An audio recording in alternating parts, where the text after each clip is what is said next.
de cela, et je crois que c'était en novembre, il y avait le Salon international de l'artisanat du Mali. Et je suis parti à Bamako avec plus de la moitié des membres du gouvernement burkinabé. Et pendant que j'y étais, le président Tiani aussi est arrivé. Donc, j'ai dit à mon ami Choukal Koukalamake, mais voilà le président Tiani qui vient nous rejoindre ici à Bamako. Et aujourd'hui, nous sommes encore tous ici. Et demain, nous allons rencontrer le président Tiani. C'est pour vous dire qu'à notre niveau, la machine est en marche.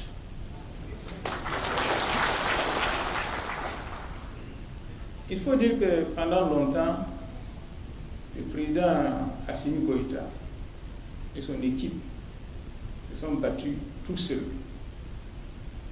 Subissaient des sanctions, etc. Mais ils ont tenu bon. Et puis après, le capitaine Ibrahim Traoré est venu. Quand il m'a proposé d'être son premier ministre, il lui a dit, Monsieur le Président, il faut qu'on aille avec le Mali.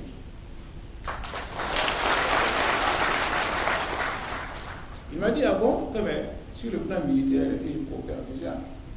Il dit, non, il faut qu'on aille plus avant.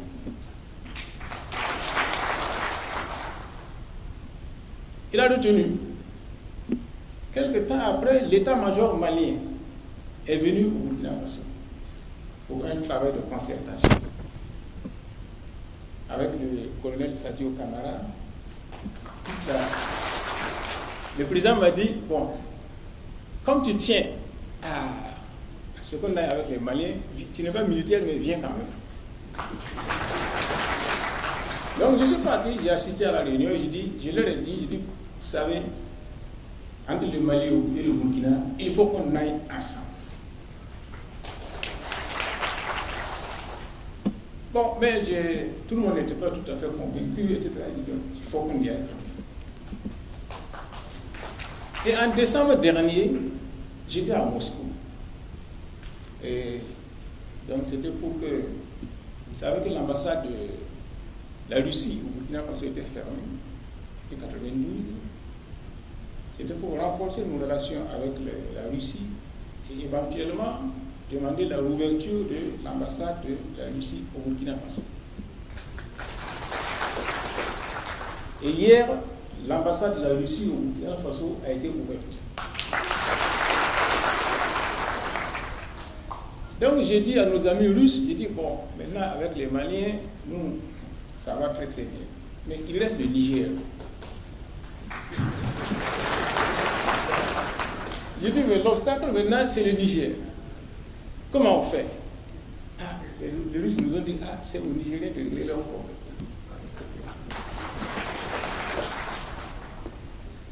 Et en juillet dernier, nous avons tous appris ce qui est arrivé ici.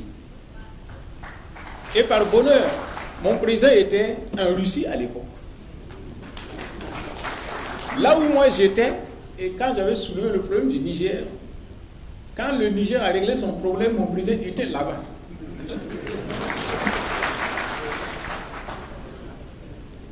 Et quand il est arrivé à Ouagadougou, je l'ai accueilli à l'aéroport, il m'a dit, PPM, on n'a plus de temps à perdre. Je dis, oh. Voilà comment, n'est-ce pas, le processus s'est enclenché. Et je vais vous raconter une histoire.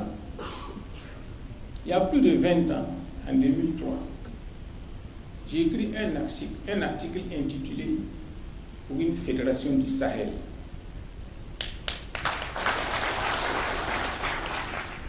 Dans lequel j'avais démontré que l'avenir du Mali, du Burkina et du Niger était lié et que ces trois pays devaient aller vers une fédération. Quand le Premier ministre Mahaman Ali Zeine est venu me voir à Ouagadougou, je lui ai remis un exemplaire de l'article. Il m'a dit que monsieur le Premier ministre, je vais vous surprendre. Et votre article, je l'avais déjà lu. J'ai dit, mais comment ça? Il dit non. que quand l'article paraissait en 2003, lui, il était en mission à Ouagadougou. Et c'est là qu'il a lu l'article. Et qu'il en avait parlé d'ailleurs à ceux qui étaient en réunion. Parce qu'il y avait une réunion de l'Afrique de l'Ouest, les experts d'Afrique de l'Ouest qui se tenaient à Ouagadougou. Et il en avait parlé à certains qui étaient sceptiques. Il dit, ah, ok. Donc c'est pour vous dire que c'est une idée qui a germé depuis longtemps, mais qui n'attendait qu'un facteur déclenchant pour naître. Et comme vous savez, les nations naissent et se confortent par des épreuves. Ce n'est pas par la joie. Les cérémonies de joie réunissent les gens, mais ça reste superficiel, ce n'est pas profond. Ce sont les épreuves qui solidifient les relations entre individus et entre nations. Ces épreuves sont arrivées.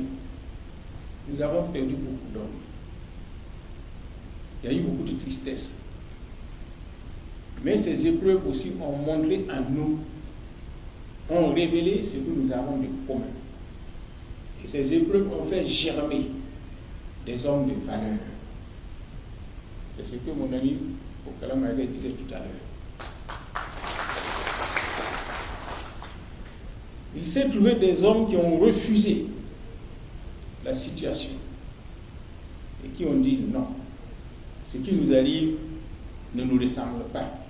Il faut que nous retrouvions notre honneur et notre dignité. Et ces hommes, c'est Assimi Goïta, Ibrahim Traoré et Abdraman Tiani. Et il a fallu ces épreuves pour que nous retrouvions notre chemin ensemble. Et tout à l'heure, quand on est arrivé à l'aéroport et qu'on venait, ceux qui y étaient, vous avez remarqué l'enthousiasme de la jeunesse, l'engagement des gens. C'est pour dire que la population attendait qu'on lui montre le chemin. Maintenant qu'elle a découvert le chemin, c'est elle qui nous pousse maintenant.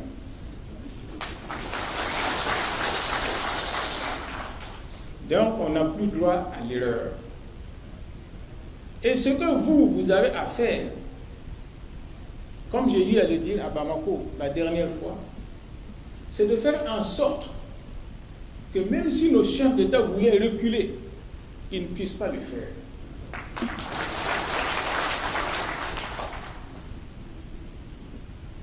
Et donc, c'est pour dire que, et d'ailleurs, quand je venais, avec mon ami Maïga d'ailleurs, on discutait de la fédération du Mali. Il réunissait le Sénégal et le Soudan français dans les années 60 et qui a échoué. Pourquoi ça n'a pas marché? Donc c'était la cause. Pourquoi ça n'a pas marché? Il ne faudrait pas qu'on oublie, comme il est hier de souligner, que le fait que nous soyons ensemble ne convient pas à tout le monde. Que des obstacles viendront. Mais nous devons faire en sorte à surmonter tout obstacle qui surviendrait. Pendant des années, on a parlé de l'unité africaine. On parle toujours de l'unité africaine. Et on ne voit pas l'issue de l'unité africaine. Et donc, même quand je parlais, quand je disais qu'il fallait que le Niger, le Mali et le Burkina Faso se mettent ensemble, les gens m'ont dit que non. Que pourquoi? Que des pays pauvres qui vont se retrouver ensemble.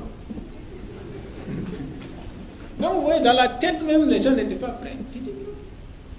On est pauvre parce qu'on a voulu qu'on soit pauvre. Quand vous mettez ensemble nos vastes territoires, la production d'or du Mali, du Niger, du Burkina, la production de coton des trois pays, le bétail des trois pays, on n'a même pas besoin de parler de pétrole ou de quoi que ce soit. Ça suffit.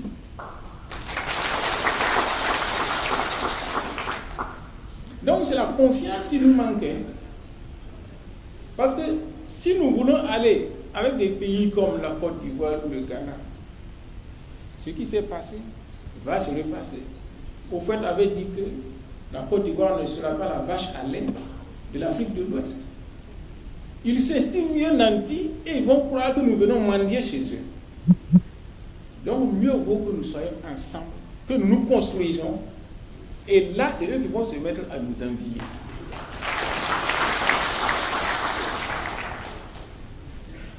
Donc, ce que je voulais vous dire, c'est que ici, il ne faudrait plus que chacun se voie comme Malien, Burkinabé ou Nigérien. Nous sommes citoyens d'un même espace.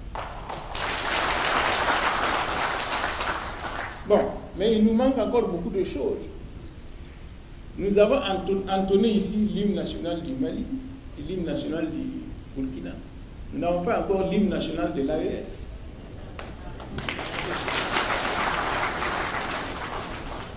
Nous n'avons pas encore le drapeau de l'AES.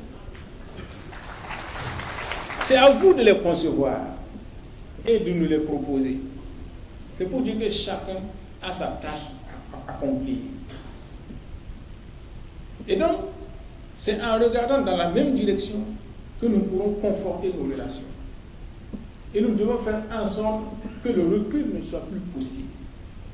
Et que dorénavant, nous pensions tous à AES. C'est le message que moi j'avais à vous transmettre.